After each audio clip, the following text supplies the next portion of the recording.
UK Ukraine எப்பா நீங்கள் நண்பர்கள் தான். ஆனால் இந்த பிரிட்டிஷனுடைய சேலஞ்சர் 2 டேங்குகள் என்ன ஆனது அப்படிங்கிற ஒரு கேள்விக்கு இன்னும் பிரிட்டிஷ் அரசாங்கத்திடமிருந்தும் பதில் கிடையாது, யூகேயிடமிருந்தும் பதில் கிடையாது. வேப்பரைஸ்ட் ஆயிடுச்சா அப்படிங்கிற தகவலுடன் ஹெட்லைன் எல்லாம் போட்டு நிறைய பேர் கலாய்ச்சிட்டு இருக்காங்கயா. உங்களுடைய சேலஞ்சர் 2 பீரங்கிகளுக்கு என்ன ஆனது? அடுத்ததாக ஒரு ஆர்டிகல் வாசிக்கும் போது பிரிட்டிஷ் கொடுக்குற மாதிரி கொடுத்தாங்களாம் உக்ரைனுக்கு சேலஞ்சர் 2 பீரங்கி. ஆனால் லெப்பர்டு 2 பீரங்கி அடி வாங்கிச்சு பார்த்தீங்களா?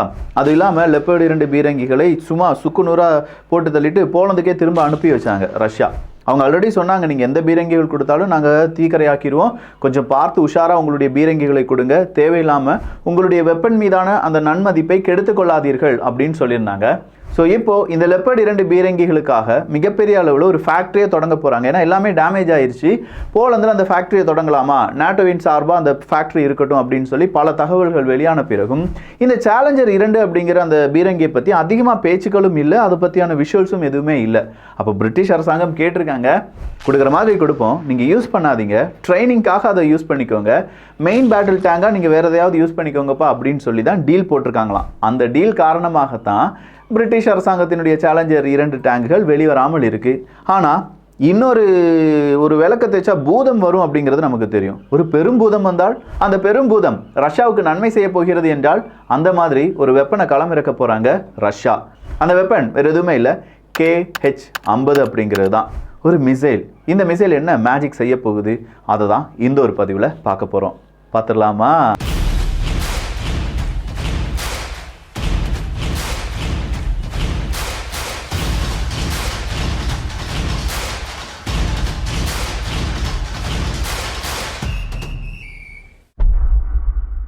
ரஷ்யா அப்படின்னு சொல்லும்போதே அவங்கக்கிட்ட நிறைய டைப் ஆஃப் மிசைல்ஸ் அப்படிங்கிறது இருக்குது. ஆனால் இந்த மிசைல்ஸ் எல்லாமே இப்போ உக்ரைனுக்கு எதிராக பயன்படுத்தப்படுகிறது அப்படின்னு பார்த்தா இல்லை, ரொம்ப பெக்யூலியராக எதுக்கு தேவையோ அதை மட்டும் யூஸ் பண்ணிவிட்டு அதிகமாக யூஸ் பண்ணாமல் வேஸ்ட் பண்ணாமல் ரஷ்யா பார்த்துக்கிட்டு இருக்காங்க.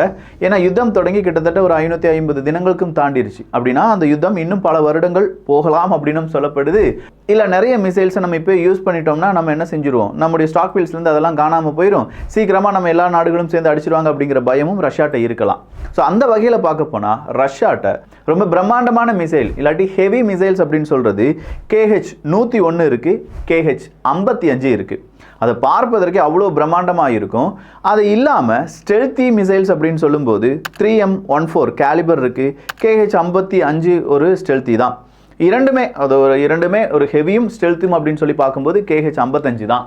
ஆனால் இந்த மிசைல்ஸை இப்போ பொதுவாக KH-101 நம்ம உக்ரைனுக்கு எதிராக பயன்படுத்த வேண்டும் அப்படின்னா அதை பாம்பர் விமானங்களில் கொண்டு போகணும். பாம்பர் விமானங்கள்லேருந்து இந்த மிசைலை என்ன செய்யணும், உக்ரைனுக்கு எதிராக பயன்படுத்தணும். பாம்பர் விமானங்கள் அப்படின்னு சொல்லும்போது என்ன பிரச்சனை இருக்குது, ஈஸியாக அமெரிக்கா நாட்டோவினுடைய ரேடாரில் சிக்கிரும். அப்படி சிக்கின ஒரு 1 மணி நேரத்துலேருந்து 2 மணி நேரம் வரை யாருக்கு வார்னிங் சிஸ்டம் போயிடும், உக்ரைனுக்கு போயிடும். எப்பா இன்னும் 1 மணி நேரத்தில் இப்படி ஒரு பாம்பர் விமானம் கிளம்பி இருக்குது, ஒரு நாட்டுக்கு வரும், அதுலேருந்து இப்படி ஒரு மிசைல் வரலாம், கொஞ்சம் சூதானமாக இருந்துக்கோ. அப்போ விழிப்புடன் செயல்பட ஆரம்பிச்சிருவாங்க உக்ரைனுடைய ராணுவ வீரர்கள். இது ஒரு பெரும் பிரச்சனை தான். இந்த பாம்பர் ரக விமானங்கள் அப்படின்னு சொல்லும்போது அதுக்கு 4 என்ஜின்ஸ் இருக்கும். அது இல்லாமல் அமெரிக்காவினுடைய SBIRS அப்படிங்கிற அந்த சேட்டலைட்ஸ் இவங்க என்ன செய்வாங்க, ஈஸியாக அந்த பாம்பர் ரக விமானத்தினுடைய ட்ராக்கிங் எல்லாத்தையுமே உக்ரைனுக்கு அனுப்பி கொடுத்துட்டே இருப்பாங்க. ஸோ இந்த மாதிரி லோ எர்த் ஆர்பிட்டில் இருக்கக்கூடிய சேட்டலைட்ஸ் வழியாக உக்ரைனுக்கு தேவையான நிறைய உதவிகள் அப்படிங்கிறத பல நாடுகளும் செஞ்சு கொடுத்துட்டு இருக்காங்க. அடுத்ததா அந்த மிசைலை நம்ம ஆப்ரேட் பண்ணிட்டோம், வீசிட்டோம்னு வச்சுக்கோங்களேன், எங்கேருந்து நேராக அந்த பாம்பர் விமானத்திலிருந்து நம்ம நேராக ஏவி விட்டுட்டோம்னு வச்சுக்கோங்க. அடுத்ததாக இருக்கக்கூடிய பிரச்சனை என்ன, பாம்பர் விமானத்தை கண்டுபிடிக்கல, ஆனால் இதனுடைய ஹீட் சிக்னேச்சர் அப்படிங்கிறது, இந்த மிசைலினுடைய ஹீட் சிக்னேச்சர் அப்படிங்கிறதையும் யாரால ஈஸியாக கண்டுபிடிச்சிட முடியும், உக்ரைனால் கண்டுபிடிச்சிட முடியும். அதுக்கான ரேடார் சிஸ்டம் எல்லாமே யார்கிட்ட இருக்கு, உக்ரைன்கிட்ட இருக்கு. லோ அப்சர்வபிள் மிசைல்ஸ் அப்படிங்கிற மிசைல்ஸ் கேட்டகரியில் இருக்கக்கூடிய மிசைல்ஸை கண்டுபிடிப்பது அப்படிங்கிறது கொஞ்சம் கஷ்டமாக இருந்தாலும் ஈஸியாக இந்த நான் லோ அப்சர்வபிள் மிசைல்ஸ் அப்படிங்கிறத கண்டுபிடிச்சிடலாம். இப்போ உக்ரைனில் இருக்கக்கூடிய சர்வலன்ஸ் ரேடாராக இருக்கட்டும், இல்லாட்டி ஆன்டி ஏர் டிஃபென்ஸினுடைய ரேடார் சிஸ்டமாக இருக்கட்டும், அமெரிக்கா நாட்டோவினுடைய AWACS இருக்கட்டும், இதெல்லாம் என்ன செஞ்சிடும், நான் எல்லோ மிசைல்ஸ் எல்லாம் கண்டுபிடிச்சிடும். ஸோ இப்போ ரஷ்யாவுக்கு என்ன தேவை, ரொம்ப அதிநவீனமாக மிகப்பெரிய அளவில் ஒரு தாக்குதல் செய்யக்கூடிய மிசைல்ஸ் அப்படிங்கிறது தேவை. அப்போ KH-101 KH-55 யாரால் பயன்படுத்த முடியலை, ரஷ்யாவால் பயன்படுத்த முடியல. அதனுடைய சைஸ், அதனுடைய ரேஞ்ச் அப்படிங்கிறது வேறு 5500 கிலோமீட்டர் இருக்குன்னு சொல்லலாம். அதனுடைய சைஸ் காரணமாகவும் அதனுடைய ஹீட் சிக்னேச்சர் காரணமாகவும் ஈஸியாக ரேடாரில் சிக்கிவிடும் அப்படிங்கிறதுனால அடுத்த மிசைல் என்ன அப்படிங்கிறத ரஷ்யா தேடி போகிறாங்க. அதில் முக்கியமான மிசைலுங்கிறது ஓனிக்ஸ் தான், ONYX அப்படிங்கிற அந்த மிசைல். ஆனால் அதை பொறுத்த வரைக்கும் ரேஞ்ச் அப்படிங்கிறது இருக்கா, போதுமான தூரம் அதனால் கடந்து செல்ல முடியுமா அப்படின்னு பார்த்தா இல்லை. கடைசியாக ரஷ்யாட்ட இருக்கக்கூடிய 2 மிசைல்ஸ் எதெல்லாம் அப்படின்னு பார்த்தீங்கன்னா கின்சால் மற்றும் இஸ்காந்தர் M அப்படிங்கிறது தான். இந்த கின்சால் இஸ்காந்தர் இது உண்மையிலேயே ரொம்ப சூப்பராக ஒர்க் பண்ணிட்டு இருக்கு. ரஷ்யா அவங்களுடைய மிக முக்கியமான ஆயுதங்களாக இந்த 2 மிசைல்ஸை யூஸ் பண்ணிட்டு இருக்காங்க. ஆனால் இந்த கின்சால் மற்றும் இஸ்காந்தர் அப்படின்னு சொல்றது விலை உயர்ந்த ஆயுதம், விலை உயர்ந்த மிசைல். அதை சும்மா ஏனோ தானோன்னு எல்லா இடத்துலையுமே யூஸ் பண்ணிட முடியாது. அதை மறுபடியும் ரீப்ரொடியூஸ் பண்ணுறது அப்படிங்கிறது ரஷ்யாவுக்கு பெரிய தலைவலியாக மாறிடும். ஸோ கின்சால் இஸ்காந்தர் இல்லாமல் அடுத்ததாக எந்த மிசைலை எடுத்து யூஸ் பண்ணலாம் அப்படிங்கும்போது தான் ரொம்ப நாளாக ஸ்டாப் பண்ணி வச்சிருக்கிற ஒரு ப்ராஜெக்டை ரீஇனிஷியேட் பண்ணியிருக்காங்க ரஷ்யா. அந்த மிசைல் தான் KH-50. KH-101 ஒரு பாதி, ஒரு மினியேச்சர் அப்படின்னு சொல்லலாம் இந்த KH-50 அப்படிங்கிறத. ஸோ இந்த KH-50 இப்போ மாசா ப்ரொடியூஸ் பண்ணிட்டு இருக்காங்க ரஷ்யா. ஏப்ரல் மாதம் 2023 இருந்து இந்த ஒரு இனிஷியேட்டிவ் அப்படிங்கிறத ரஷ்யா எடுத்திருந்தாலும் ஆகஸ்ட் மாதத்தில் இதனுடைய ப்ரொடக்ஷன் அப்படிங்கிறது ரொம்ப ஹெவியாக மாறிட்டு இருக்கு. ஸோ நிறைய KH-50 மிசைல்ஸை ரஷ்யா ரொம்ப பெரிய அளவில் ப்ரொடியூஸ் பண்ணிட்டு இருக்காங்க அப்படிங்கிற தகவல் கடந்த ஒரு வாரமாகவே இந்த டிஃபென்ஸ் சம்பந்தமாக பல ஊடகங்களாலும் டிஸ்கஸ் செய்யப்படுகிறது.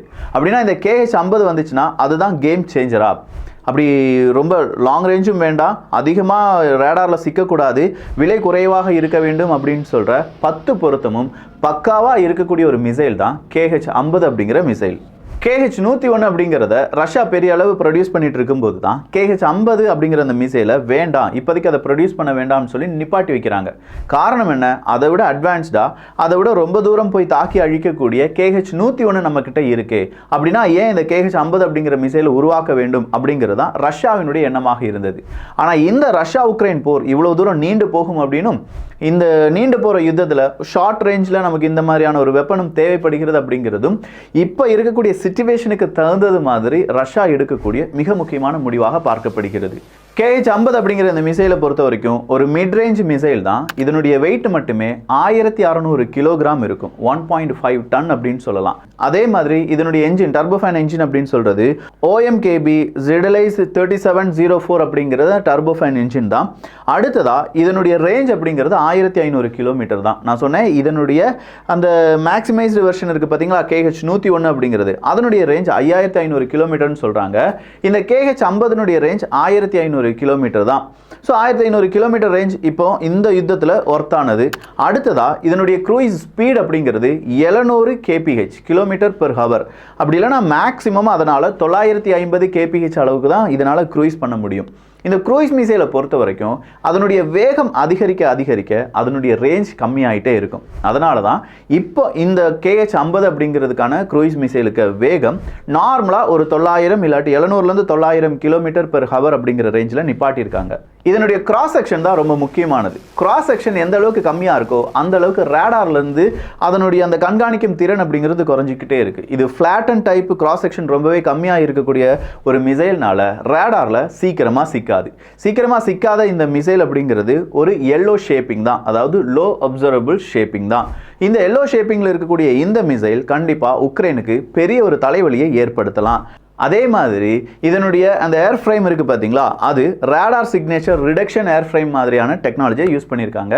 ஸோ பொதுவாக ரேடாரில் சிக்கிறத விட இந்த மிசைல் அப்படிங்கிறது ரேடாரில் சிக்கிறது ரொம்ப ரொம்ப கம்மியாக மாறிடும். ஆல்ரெடி எல்லோ ஷேப்பிங், அதே மாதிரி இதனுடைய ஏர் ஃப்ரேம் அப்படிங்கிறது டோட்டலாக ரேடாரில் சிக்க முடியாத அளவுக்கு இருக்கக்கூடியது. இதனுடைய INS நேவிகேஷன் அப்படின்னு சொல்லும்போது சாட்னாவ் இருக்குது, டெர்காம் இருக்குது. டெர்காம் அப்படிங்கிறது டெரைன் கம்பேரிசன் அப்படிங்கிறது தான். இந்த டெரைன் கம்பேரிசன், சாட்னாவ் இதெல்லாம் பற்றி நம்ம தமிழ் பொக்கிஷத்தில் வெவ்வேறு காணொலிகள் அப்பப்போ பேசியிருக்கோம். இதெல்லாம் கூடுதலாக உங்களுக்கு தெரிந்து கொள்ள வேண்டும் அப்படின்னா கீழே கருத்துக்களாக பதிவு பண்ணுங்க. கண்டிப்பாக டெரைன் கம்பேரிசன்னா என்ன, அது எப்படி ஒரு மிசைல் சிஸ்டத்தில் ஒர்க் ஆகுது அப்படிங்கிறதுலாம் உங்களுடைய கருத்துக்களின் அடிப்படையில் அதை ஒரு விலாவரி காணொலியாக நம்ம பார்க்கலாம். அடுத்ததா இதனுடைய டார்கெட் ரெகக்னிஷன் அப்படின்னு சொல்லும்போது ஆப்டிக்கல் மற்றும் இன்ஃப்ராரெட் தான். இது இரண்டுமே இந்த மிசைல் சிஸ்டத்துக்குள்ள கொண்டு வந்துட்டாங்க.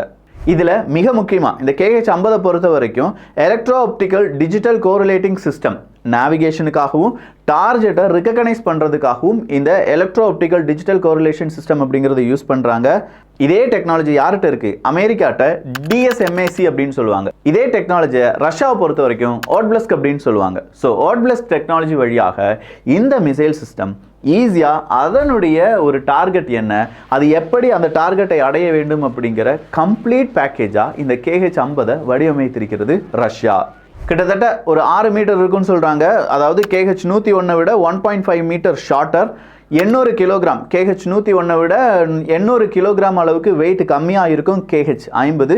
ஃபியூலை ரொம்ப கம்மியாக எடுத்துகிட்டு போகிறதுனால தான் அதனுடைய ரேஞ்ச் அப்படிங்கிறது ஒரு 1500 கிலோமீட்டராக இருக்குது. வார்ஹெட்டை பொறுத்த வரைக்கும் ஒரு 400லேருந்து 450 கிலோகிராம் இருக்கக்கூடிய வார்ஹெட்டை இதனால் சுமந்து செல்ல முடியும். ஸோ இப்படிப்பட்ட KH-50 அப்படிங்கிற மிசைலை இன்னும் ஓரிரு மாதங்களில் உக்ரைனுக்கு எதிராக ரொம்ப மாசாக ரஷ்யா பயன்படுத்தினாங்க என்றால் என்னவா இருக்கும்? மிகப்பெரிய ஒரு அழிவை உக்ரைன் சந்திக்க நேரிடலாம். இதற்காக இப்போ உக்ரைனும் தயாராகிட்டு இருக்காங்க. KH-50 அப்படிங்கிற இந்த மிசைல் வந்துருச்சுன்னா அதை எப்படி தடுப்பது, இதை தடுப்பதற்கான வழிமுறைகள் என்ன அப்படிங்கிறது தான். நேற்று தான் ரஷ்யா ஒரு அறிவிப்பை கொடுத்துருந்தாங்க. என்னுடைய ஃப்ரெண்ட்லி நேஷன்ஸ், பார்ட்னர் கண்ட்ரீஸ், உங்களுக்காக நான் நிறைய டெக்னாலஜி அண்ட் வெப்பன்ஸ் தர காத்துட்ருக்கேன், சீக்கிரம் வாங்கன்னு சொன்னாங்க. ஒருவேளை அந்த டெக்னாலஜி இல்லாட்டி இந்த வெப்பன்ஸ் அப்படிலாம் சொல்லும்போது KH-50 இல்லாட்டி அதை சார்ந்த இன்னும் பல ப்ராஜெக்ட் எல்லாமே ரஷ்யா ரீஇனிஷியேட் பண்ணுறாங்களோ? அப்படி ரீஇனிஷியேட் பண்ணி உக்ரைனுக்கு எதிராக பயன்படுத்தி, இதோ பார் என்னுடைய மிசைல்ஸ் எல்லாம் செமையாக ஒர்க் ஆகுது, உங்களுக்கு வேணுமா பார்ட்னர்ஸ் அப்படின்னு சொல்லி கேட்பாங்களோ? ஒரு யுத்த களம் அப்படிங்கிறது சில பல நாடுகள் உருவாக்கக்கூடிய வெப்பன்ஸை சோதிக்கக்கூடிய களங்களாக பயன்படுத்தப்படுகின்றன. சிரியாவை ரொம்ப நாள் அமெரிக்கா அப்படி தான் பயன்படுத்தினாங்க. அவங்க என்னெல்லாம் வெப்பன் தயாரிக்கிறாங்களோ அதெல்லாம் சிரியாவில் கொண்டு போடுவாங்க. ஆப்கானிஸ்தானையும் அதே மாதிரி பயன்படுத்தினாங்க, நிறைய வெப்பன்ஸை கண்டுபிடிச்சாங்க. ஈராக்கை பயன்படுத்தினாங்க, நிறைய வெப்பன்ஸை கண்டுபிடிச்சாங்க, நிறைய வெப்பன்ஸை விற்பனை செஞ்சாங்க. வேர்ல்டு வார் 2லிருந்து இப்போ வர இந்த வெப்பன்ஸை கண்டுபிடிப்பது, அப்படி கண்டுபிடிச்ச வெப்பன்ஸினுடைய அந்த இம்பேக்ட் என்ன, அதனால் ஏற்படக்கூடிய அழிவு என்ன அப்படிங்கிறத பிற நாடுகளுக்கு காண்பித்து, நான் வல்லரசு, வேணும்னா என்கிட்ட இந்த வெப்பனை நீயும் வாங்கிக்கோ, டீல் பண்ணிக்கலாம் அப்படின்னு சொல்லி டீல் பண்ண வைப்பது. இப்படி இப்போ சமகாலத்தில் சிக்கி இருக்கக்கூடிய நாடு எது அப்படின்னு பார்த்தீங்கன்னா உக்ரைன் தான். இதற்கு ரஷ்யாவும் விதிவிலக்கு இல்லை. ரஷ்யாவினுடைய KH-50 எப்போது வரும், வந்தால் என்னவாக இருக்கும், அதனுடைய அப்டேட்டும் அடுத்தடுத்த பாகங்களில் வரும்போது நம்ம தமிழ் வியூகத்தில் பார்த்துடலாம். ஸோ இந்த ஒரு காணொலி எப்படி இருந்துச்சு அப்படிங்கிற உங்களுடைய கருத்துக்கள் இங்கே வரவேற்கப்படுகின்றன. எல்லோரும் வியூகத்தில், தமிழ் வியூகத்தில் இணைந்திருங்கள். நல்லதை பகிர்ந்து நல்ல சமுதாயத்தை உருவாக்குவோம். நன்றி, வணக்கம்.